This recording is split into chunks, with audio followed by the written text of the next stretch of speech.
Erina kelitsika amin'ny alohan'ny Fossa Junior sy ny AFC Léopard tamin'ny mahajanga teo amin'ny lalamoverina ny fidina ny amboaran'ny Afrika izany izay notanterahana ny alarobia teo.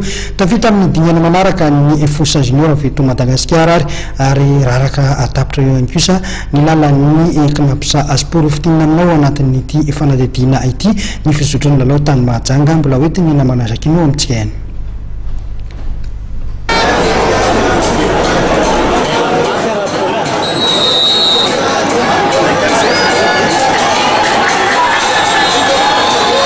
Falsahirana ny mpankafy baolina kitra malagasy taorian'ny vokatra azo ny solotenantsika tamin'ny fifaninanana afrikanina isatarika taranja baolina kitra.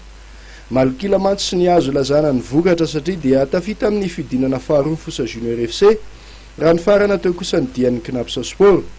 Tany majanga aloha ny alarobia tolakandro teo dia ny raha vady sahala ohatrany ekipan'ny Fossa Junior FC sy ny AFC Léopard avy any Kenya nandritra ny lalao miverin'ny savaranando ny fidinany amboaran'ny CAF.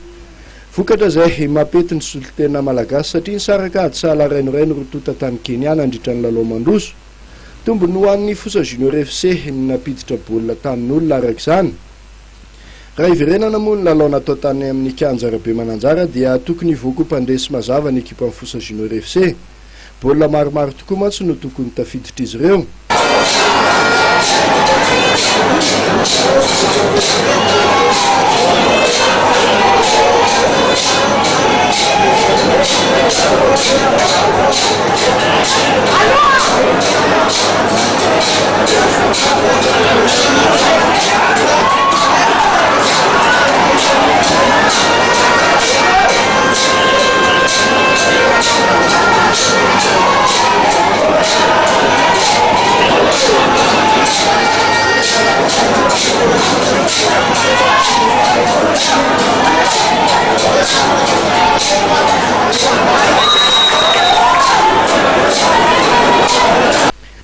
Nisongadina indrina tamin'ireny ny any Jean-Yves teo minitra fa 5:10 izay nanao raisaray tamin'ny mpianatra atikazo ny AFC Léopard saingy tsy navita napiditra ny baolina nitondra fandresena ho an'ny ekipany.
Lesoka iray mila amboarin'ny teknisianina Fossa Junior FC araka izany ny famonom-baolina mialohan'ny hatrehan'ny fidinana faharoa ikatroany amin'ny ekipan'ny SPL 2000 Van Maurice.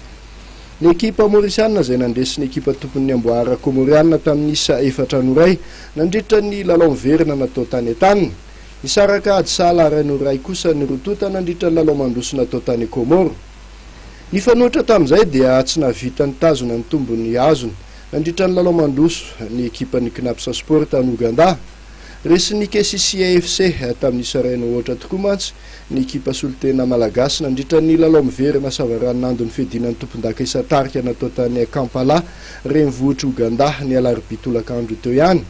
Ekipan'ny Knapsa Sport izay nandresy tamin'ny sarono ray tamin'ny lalao mandroso natao teny Vodivorona. Ekipa tokana indray izany sisa no solotenantsika amin'ny fifaninanana afrikanina taranja baolina kitra. Tokony fantoka any amin'ny Fossa Junior FC avokoa ary izany ny fanoanana ataon'ny rehetra fahany mandeha lavitra amin'ity fiadina ny amboarany CAF ity.